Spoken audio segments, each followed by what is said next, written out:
be talking about how buying one extra trash can led my journey in waste management. So before I start, I'd like you guys to think about what is waste. Take a few seconds and think about it. In layman's terms, waste is anything that is no longer required or no longer wanted. Take these chocolates for example.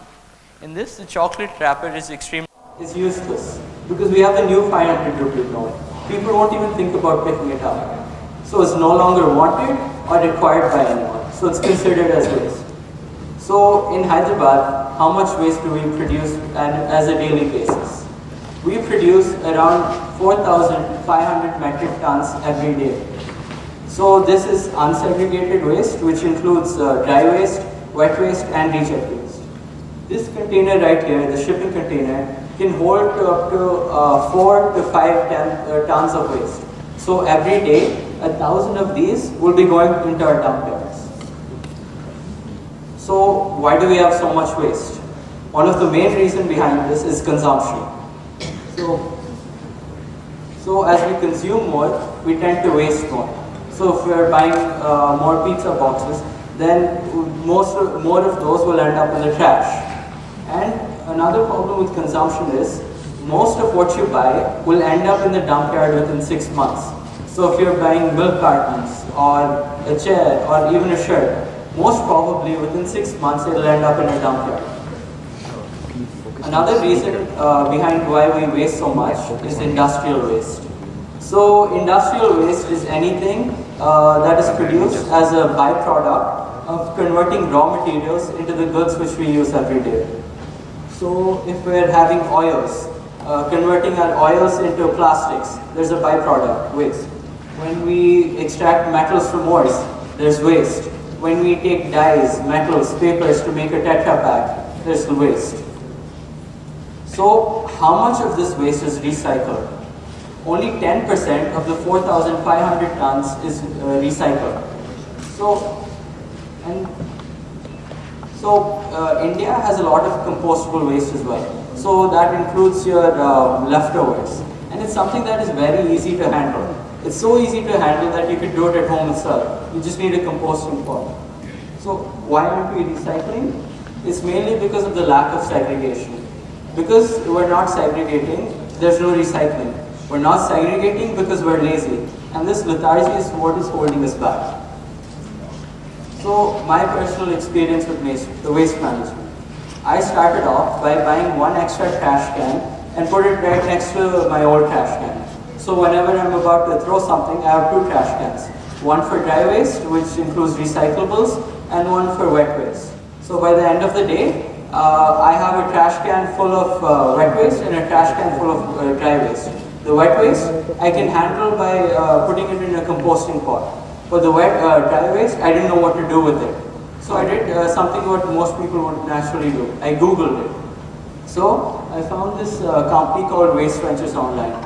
They had this service that allows you to pick up, which they have pickups, and they collect your dry waste. And whatever dry waste I had in the end of the day, they weighed it out and paid it to me in full. Then I moved on to other schools. So first I went to Ganges Valley School and gave a presentation just like this one to the students. Then I moved on to Samishki School and gave another presentation on waste management. Then I moved to a government school in Janwada. So this school had a lot of paper and plastic waste.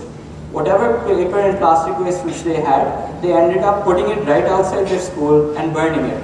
I thought something needed to be done about this. So I got them 3 huge trash cans, labeled 2 of them as paper and 1 as plastic, because paper was the most abundant waste which they had. So I told the students, whenever they come across any paper or plastic waste in their school or at their home, just put it in the trash cans. So because of this, they ended up raising money for their own school.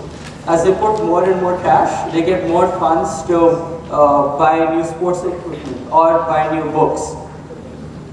And then I moved on to a football ground. This is in Apollo. I play there regularly and they have a lot of plastic bottles. On a weekly basis, they have around 40 kilos of plastic waste. So I asked them, what are you doing with this? They said I throw it away. So I connected them with Toter and ran them through how to have a pickup. Now they're saving 40 kgs of plastic waste from going into the dump sites, and also they're making around rupees 30,000 a year. And then I started my internship at Waste Ventures. I learned quite a bit over there. I learned that within a 5-kilometer radius of the school, of the dump site, the groundwater is toxic.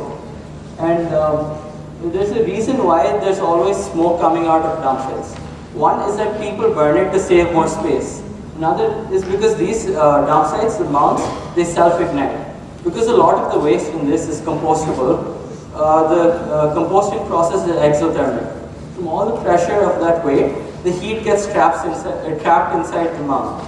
So as the heat starts to build up, there will be that one piece of paper or that one piece of plastic that lights, and then that causes the entire mound to light on fire. They have a lot of plastic bottles that comes to their office every day. So what they do is they segregate it by color, and then they put it into a machine that converts them into blocks like these. So it becomes easier for them to transport to other locations. It's almost similar to the job which this guy does.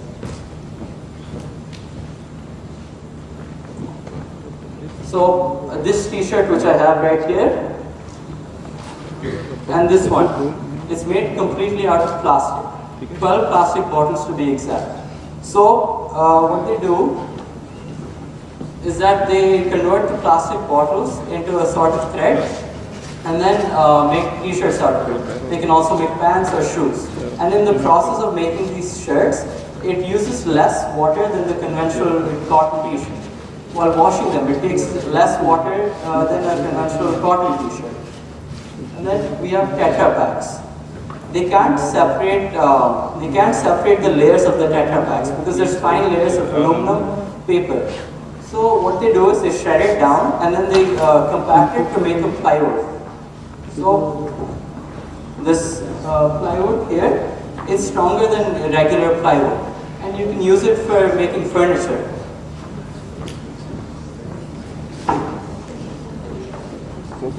So paper, when you're recycling paper, it takes about 70% less energy than making it from scratch. When you have an aluminum can, making one from its raw ore of bauxite, you can recycle about 20 of those. So what is the main problem? As I said before, it's segregation. And I have a great analogy for this. So you have sambar and you have paper. Sambar you can compost by draining the excess liquid, and paper you can recycle. But take both of those together, stick them together, and then soak the paper. Leave it overnight. The next day, neither of them are useful for you. So because we're not segregating, two useful things became like useless.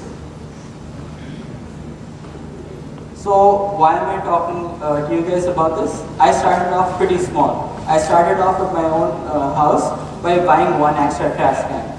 So if I convince even one or two of you to start waste management, it will lead to a great effect. It doesn't matter how much of a reach you have. You can have it at your community or even your family. It still helps quite a bit. I would like to end this presentation by a quote by a famous person. I believe that this quote defines what I truly believe about waste management and waste. This is by Macklemore in the song Thrift Shop. One man's trash, that's another man's treasure. Thank you.